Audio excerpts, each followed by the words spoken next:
So, as you know, I'm supposed to be setting up this channel, and I don't really have a lot of time at the moment due to a couple of extenuating circumstances. But I'll show you something briefly, just as a little bit of kind of a taste of what to come. Right now, I'm supposed to be doing this Dabin, or however you say it, this Shiki kit. I'm going to spray the gold at the moment. The customer requested that it be yellow, a yellowish gold.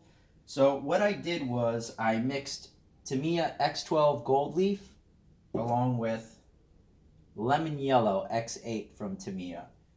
And I used just a regular old mixing glass, if you will. And the ratios I used was, I started with a 50-50, 50 gold, 50 yellow, and then realized I needed more yellow. So I shoved in more yellow until pretty much I got this color.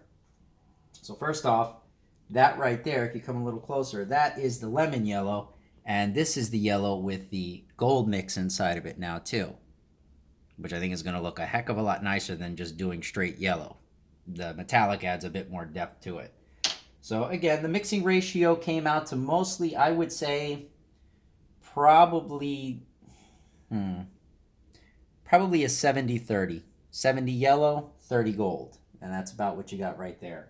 If you want to be more specific in your mixing ratios, if you look on this here, and granted it's a little bit dirty, but you can see where you've got different points here that you can measure specifically how you mix. Now, once you make a custom color, you can write down the actual ratio that it took and the colors, write it down in a little book.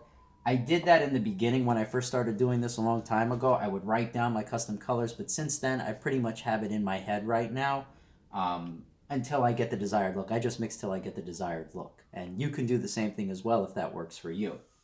So in regards to painting, I'm going to use the Badger this time around. And I'm going to mix my paint, or not mix, I'm going to use my dropper here. Take the paint, plop that right inside the cup. Now, granted, I'll be getting a little bit more in-depth about all this stuff, the materials that I use, all that kind of jazz, but this is just something to give you at least a bit to watch for now. Turn on my extractor fan, so this way I don't get my place filled up with fumes. Pop on my compressor. Load my airbrush. Do my test real quick.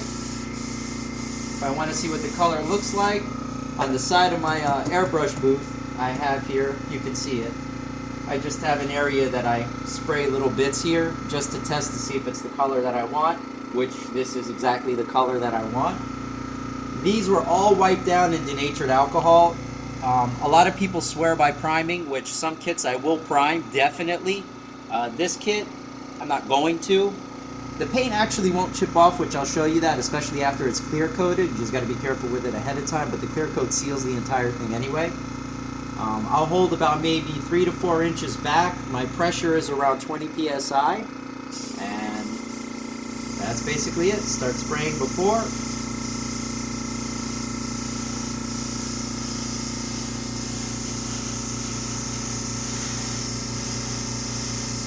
And that's pretty much it.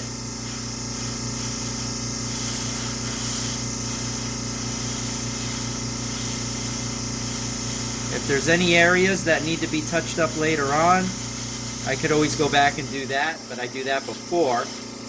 But I pretty much just coat this until I get the desired color. Even color coverage. And that's basically it.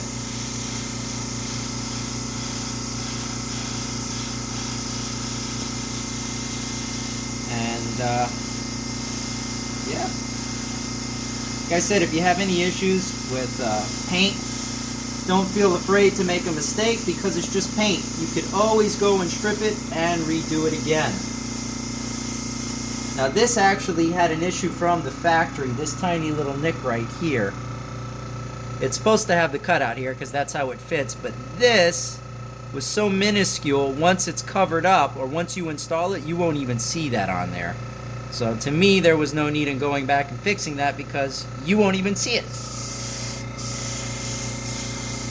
But regardless, here's your color difference. So we have the more yellow color that was requested against the really dark gold that was on there. And that's basically that.